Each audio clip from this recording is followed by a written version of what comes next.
In this video, I'll cover most of Gil's discography from 1961 to his passing in 1998. I won't mention every album as there are quite a few, but I'll give a good general roundup of his output. Gil also worked on a lot of other projects with other artists that won't be covered here. Gil followed up Sketches of Spain with Out of the Cool. The music on this album was part of a move by Evans towards greater freedom in his compositions and arrangements, as can be heard on La Nevada, one of Gil's own compositions. This album contains some amazing textures, from the moody Sunken Treasure to the intriguing arrangement of Bilbao Song.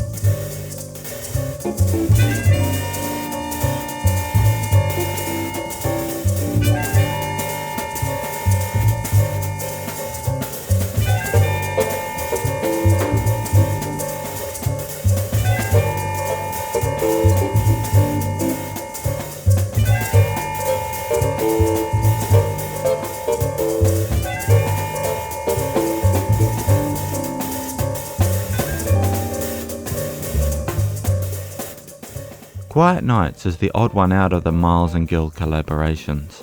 The album was unfinished, but was released against Miles's wishes by the producer Teo Macero. This angered Miles so much that he didn't work with the producer until several years later. However, there are still plenty of magic moments on the album. Here is a taste of Once Upon a Summertime.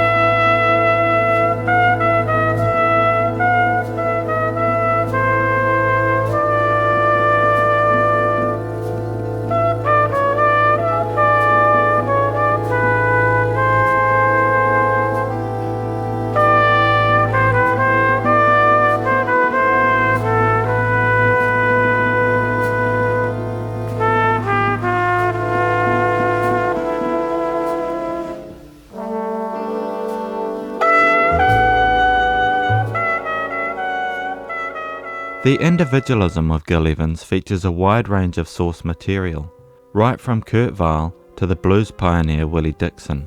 Gil's arrangement of Kurt Weill's The Barbara Song is one of my favourites, and features a tender solo by Wayne Shorter.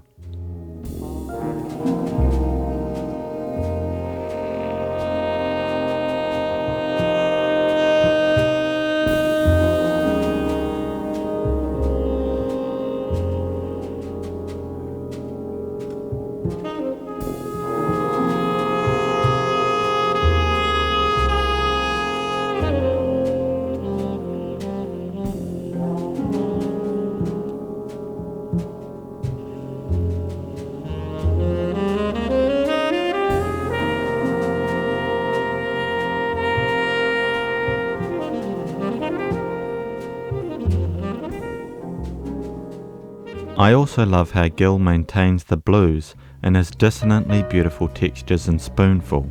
The solo here is by Phil Woods.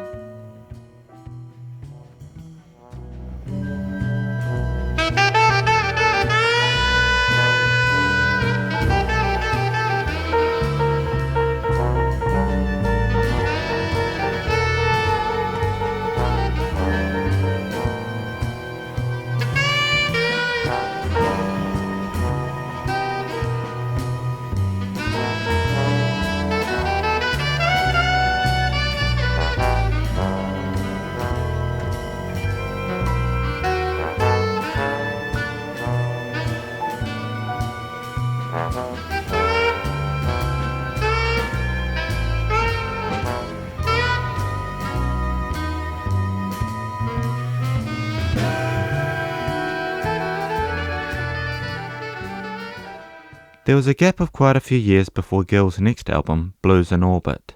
The arrangements are looser in form and tinged with rock rhythms. The soloists emerging from the ensemble include saxophonist Billy Harper, trombonist Jimmy Knepper, and Evans himself on piano. Some of the textures and effects are quite wild and surprising. If you're expecting miles ahead, then you're not in the right place. Like Miles, Gil never stopped exploring in his music. Here is a taste of the title track, Blues in Orbit.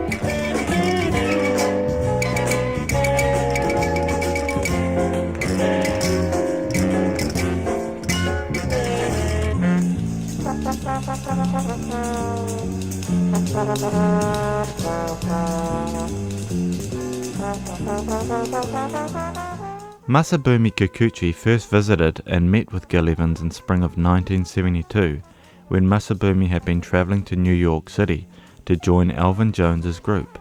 Masabumi and Gil hit it off and organised a hybrid orchestra from Japan and the US. Gil visited Japan for the first time with a cohort from his US band.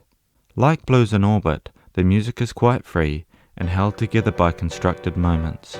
Gil was a pioneer of fusion jazz, and that is starting to come through more and more in this album. Here is a sample of Love in the Open, a Gil Evans composition.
Gil recorded 5 live albums in the 70s and early 80s, and they show off the energy that the band was capable of when they were playing live.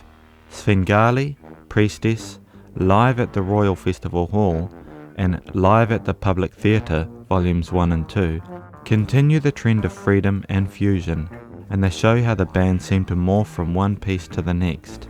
Here is part of the evocative title track, Priestess.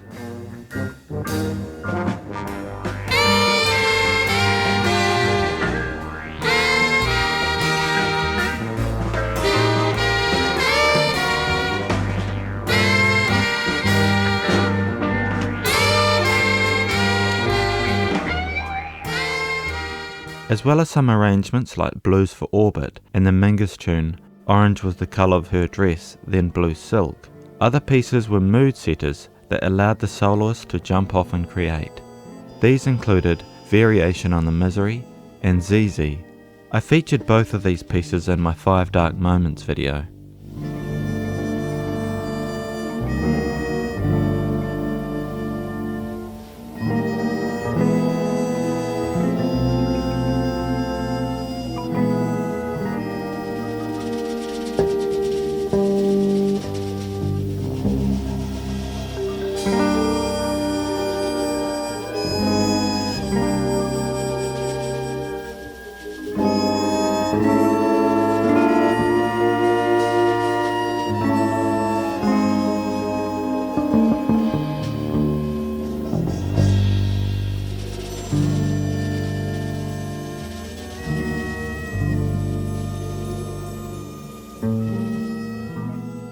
Gil Evans was a huge admirer of the music of Jimi Hendrix. 4 years after Jimi's death, Evans recorded a tribute album with a 19-piece orchestra.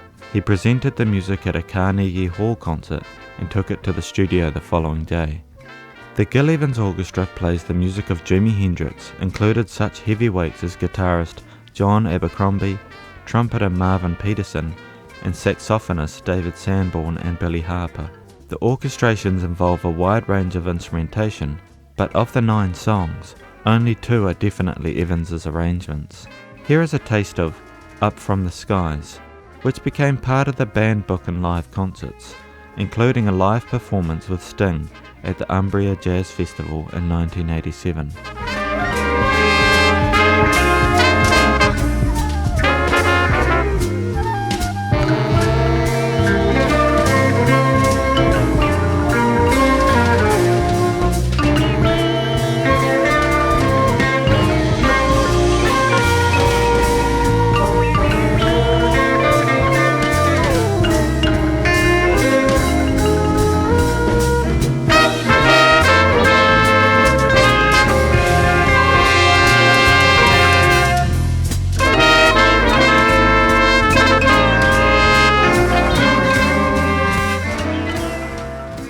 In April 1983, the Gil Evans Orchestra was booked into the Sweet Basil Jazz Club in New York.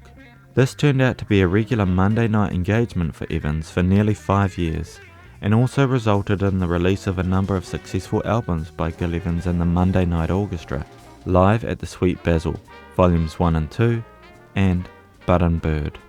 Here is the start of Voodoo Child featuring Howard Johnson on the tuba, from the Live at Sweet Basil Volume 1.